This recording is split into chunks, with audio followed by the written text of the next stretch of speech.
Bonjour tout le monde, aujourd'hui on va continuer la série de l'interprétation des cartes de l'oracle G. On va faire de la carte 41 à la carte 50.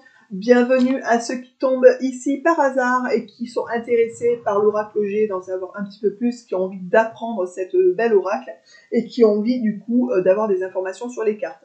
Pour ceux et celles qui n'ont pas vu les premières, je vous mettrai ici la première vidéo de la série qui commence de la carte 1 à la carte 10. L'oracle G, bien sûr, s'achète dans un coffret, enfin dans une boîte comme ça. À l'intérieur, vous avez un petit carnet, un petit livret où vous avez plusieurs significations des cartes avec des petits mots-clés pour pouvoir vous permettre de mieux mémoriser. Vous avez aussi différentes méthodes de tirage de cartes.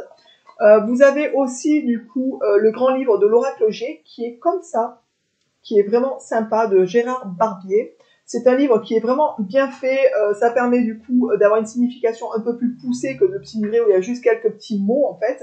Donc là c'est des significations plus longues, des interprétations plus longues, et vous avez aussi différents tirages de cartes, voilà, de plusieurs méthodes de tirage qui sont à la fin du livre, et qui ne sont pas les mêmes d'ailleurs que dans le livret. Comme ça vous en fait un peu plus à choisir, et vous pouvez du coup faire votre propre, faire les tirages que vous préférez.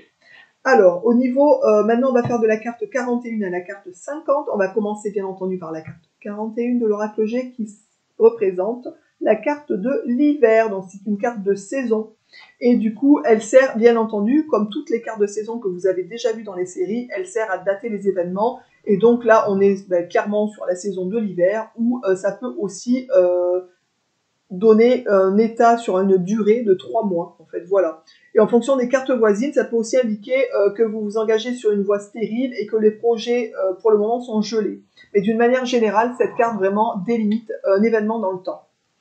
La carte numéro 42, qui représente les flèches. Donc cette carte, en fait, cette carte annonce que vous êtes à un carrefour et qu'il y a des choix à faire, une direction à prendre. C'est assez simple de pouvoir mémoriser parce que imaginez que vous êtes au centre en fait de la situation et que vous avez 3 possibilités qui s'offrent à vous. Voilà, c'est vraiment ce que ça représente au niveau de la carte. Elle est assez simple pour pouvoir s'en souvenir par rapport à ça. Donc c'est vraiment, vous êtes à un carrefour de votre vie, il va falloir prendre des choix, faire des choix en fait, et prendre une direction peut-être différente que celle que vous avez envisagée ou pas, mais il y a une direction à prendre. Voilà. La carte numéro 43 de l'oracle G, c'est la carte de la harpe. Cette carte a trait à tout ce qui est artistique au sens large du terme, comme par exemple la musique, ça peut être le cinéma, ça peut être le théâtre, enfin voilà, tout ce qui est la carte qui représente le milieu artistique. Elle peut annoncer aussi un métier artistique, donc par exemple, si vous tirez cette carte sur un personnage, ça peut tout simplement indiquer quelqu'un qui est dans ce milieu-là. Elle peut aussi préciser que vous avez une âme d'artiste, donc que vous aimez aussi ce milieu, par exemple que vous aimez sortir, aller au spectacle, voilà, il y a des gens comme ça qui aiment beaucoup ça, donc ça peut être aussi une indication de cet ordre-là. Et ça peut indiquer aussi sur une personne, par exemple, qu'elle aurait le goût des bonnes choses, des jolies choses, quelqu'un qui vraiment aurait le goût des jolies choses. La carte numéro 44 de l'oracle G, c'est la carte de la justice, qui est représentée comme ça. Elle se lit, celle-là, à l'endroit et à l'envers. À l'endroit, donc bien entendu, elle est dans ce sens, les balances du bon côté, et la prison qui est derrière. À l'endroit, du coup, elle symbolise la justice et tout ce qui s'y rapproche. Elle annonce un petit procès. Elle peut annoncer aussi le droit en tant que métier. Donc pareil, si vous tirez cette carte sur un personnage, ça peut représenter un avocat, un juge, un huissier, enfin voilà, tout ce qui est de cet ordre-là, de ce genre de métier en fait, des cartes de notaire, enfin etc. Donc ça peut représenter aussi une démarche chez un huissier. Si jamais vous la tirez à l'envers, donc on sait, je vous l'ai déjà dit, que lorsque les cartes sont tirées à l'envers, ça accentue les interprétations des cartes, et souvent pas dans le bon sens, on va dire que ça renforce la signification, et là dans ce cas-là, elle a une valeur plutôt négative en fait, et donc elle annonce un gros procès, des saisies. Par exemple, une société qui sera en redressement ou des choses comme ça, ça pourrait effectivement donner une indication sur une saisie, sur quelque chose de pas très très très cool.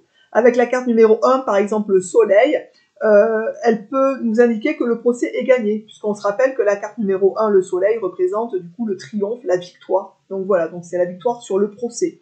Avec la carte numéro 16, la route, qu'on a déjà vu aussi, ça peut représenter, si vous tombez sur cette carte, du coup un procès verbal, un PV pour faire simple. Donc voilà, donc faites attention, si jamais ça tombe cette carte avec la route, faites très attention en voiture, ça peut représenter un contrôle aussi, un contrôle de police sur la route ou des choses comme ça. Et avec la carte numéro 19, par exemple, qui représente l'argent, bah, ça peut représenter un gain d'argent suite à un procès gagné aussi. Maintenant, on va rentrer dans la série des personnages. Je vais vous présenter une série de personnages qui font partie du jeu, qui peuvent donner des indications sur les personnages qui font partie de votre vie ou qui vont rentrer dedans. On va commencer par le personnage de la jeune fille. Donc c'est le numéro 45 qui est comme ça. Je vais faire aussi le numéro 46 en même temps qui représente le jeune homme. Là, on voit que c'est vraiment des enfants parce que vous voyez ici, il a un pantalon court, enfin un bermuda, un petit short. Là, il y a une petite jupette, des petits nœuds dans les cheveux. Donc, on voit vraiment que c'est plutôt de l'ordre des enfants, des jeunes gens, en fait. Et d'une manière générale, ça peut aller jusqu'à 30 ans. Donc, ça peut être soit des enfants, soit des jeunes adultes. Donc, on va dire de 0 à 30 ans. Lorsque les cartes sont tirées à l'endroit, vous voyez, vous avez une mèche de cheveux brune, en fait, qui représente que c'est des gens qui sont de couleur brun au niveau des cheveux. Si vous les tirez à l'envers, ça sera plutôt des blonds. Voilà, ça c'est juste le côté endroit et envers pour ces cartes-là, en fait. Toutes les cartes, d'ailleurs, des personnages se lisent dans la même chose. Les bruns du côté endroit et les blonds du côté envers. Donc, ces deux cartes représentent, comme je vous l'ai dit, des jeunes gens, un jeune homme ou une jeune fille, en fait. Donc, ça peut être des amis, une fille, un fils. Ça peut être aussi le sexe d'un enfant à venir. Par exemple, si vous tirez la carte de la cigogne, qu'on a déjà vue avec une de ces deux cartes, ça peut représenter que l'enfant à venir sera soit un jeune homme, soit une jeune fille, en fait. Voilà, tout simplement. Ensuite, je vais vous présenter, du coup, la carte numéro 47 et 48 ensemble. Donc là, ce sont, vous le voyez, des adultes entre 30 et 60 ans. Donc vous avez toujours le système des mèches à l'endroit des bruns, à l'envers des blonds. Pour vous repérer, puisque vous allez voir, je vais vous montrer après, là ils sont tous les deux habillés en bleu. La dame est chapeautée avec une robe bleue, le monsieur a une chemise bleue en fait. Donc quand vous tirez ces personnages bleus, vous savez que c'est des gens qui ont entre 30 et 60 ans. Donc là, tout de suite, on sait que ça peut représenter en fait des gens de 30 et 60 ans. Ils peuvent représenter du coup un ami, un collègue de travail, un père, une mère, enfin voilà, etc. Il faut savoir que si vous le tirez, par exemple, si vous tirez ces personnages avec la carte du foyer, donc le feu, ça va représenter tout de suite soit un oncle, une tante, un père, une mère, ça peut être un frère, une sœur, etc. Voilà. Ensuite, la carte à venir, c'est la carte 49 et 50. Donc vous allez voir, je vais vous les montrer à côté des autres. Donc ils sont comme ça, donc vous avez la même dame habillée en rouge, le même monsieur habillé avec la chemise jaune. Donc ici, vous voyez, c'est exactement la même chose en fait pour les messieurs. La seule différence, c'est les chemises. Pour les dames, donc vous allez voir, hop, on va les mettre comme ça, c'est exactement la même chose, sauf que, bien entendu, il y en a une qui est en bleu et l'autre qui est en rouge. Donc on a vu tout à l'heure que les gens qui sont les personnages, donc la carte 47 et 48, qui sont tous les deux de bleu vêtu, ce sont des gens de 30 et 60 ans. Ensuite, ces deux personnages, donc la carte 49 et la carte 50, représentent en fait tout simplement le consultant et la consultante. Alors, je vous explique. Si par exemple, c'est une consultante qui vient vous voir, qui fait un jeu, un tirage de cartes, etc., lorsqu'elle va tirer les cartes, lorsqu'on va tirer les cartes, qu'elle va tirer des cartes pour mettre le jeu en place, s'il y a cette carte-là dans le carte, ça va la représenter. Peu importe son âge, peu importe d'ailleurs sa couleur de cheveux, etc. Donc vraiment, ça va la représenter. Si cette dame, dans son jeu, tire cette carte-là, en fait, ça va représenter son concubin, son mari, la personne avec qui elle vit, en fait, tout simplement. Mais ça peut représenter, dans les deux cas, aussi une amitié très très proche, quelqu'un de très proche du consultant ou de la consultante, et un confident, vraiment quelqu'un de très important. Par exemple, une dame qui viendrait me voir, qui serait en consultation, et donc la consultante qui est ici, qui ne serait pas mariée, qui n'aurait pas de concubin, qui me sort cette carte-là dans le jeu, on sait qu'à côté d'elle, il y a un ami qui est très proche, quelqu'un de très important à qui elle peut se confier, vraiment. Et c'est d'ailleurs une amitié réciproque et sincère. Donc ensuite, si c'est un monsieur qui vient vous voir en consultation, un consultant, lorsqu'il va tirer le jeu, si cette carte apparaît, c'est exactement la même chose, ça va donc le représenter. N'oubliez pas, les deux personnages en bleu ne représentent pas les consultants et la consultante. C'est des gens de l'extérieur. Les deux personnages rouges et chemise jaune représentent du coup le consultant et la consultante. Le consultant, donc c'est celui-ci.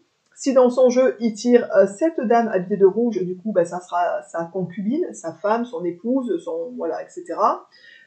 Et si jamais il n'est pas, s'il n'a pas de personne, enfin s'il ne vit pas avec quelqu'un, ça va représenter une amitié très très proche, quelqu'un qui est très proche de lui, et une confidente aussi, quelqu'un vraiment de très très proche. Voilà.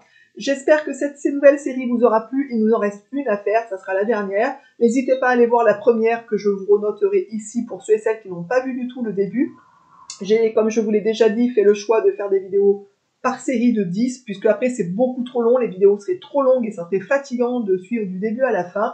Là, ça vous permet du coup de les regarder tranquillement, de faire au fur et à mesure du temps que vous avez aussi, tout simplement. Donc voilà, n'hésitez pas à me rejoindre sur les différents réseaux sociaux, notamment sur ma page Facebook, Le Monde de Sang, puisque sur cette page-là, je fais des lives voyances gratuites le mercredi soir de 21h à 22h, un mercredi sur deux. Les autres mercredis, du coup, je le fais soit ici, soit peut-être sur d'autres réseaux sociaux, à voir. Donc ça sera toujours le mercredi soir de 21h à 22h. N'hésitez pas à venir m'y rejoindre, c'est complètement gratuit. N'hésitez pas non plus écoutez, à passer sur mes autres réseaux sociaux si ça vous intéresse. Donc je suis aussi sur Instagram et sur TikTok. Et du coup, n'hésitez pas à me mettre un petit pouce, ça fait toujours plaisir et ça permet du coup de me motiver à vous partager du coup des petites vidéos de ce genre-là. Et n'hésitez pas à actionner la cloche jaune pour savoir quand est-ce que mes vidéos sortent, pour vous faire un petit rappel en fait, à savoir que mes vidéos sortent le dimanche matin à partir de 8h. Et donc que vous avez toute la matinée et toute la journée du dimanche pour en profiter. Voilà, je vous embrasse tous et toutes bien fort et je vous dis à très vite dans une prochaine vidéo. Ciao!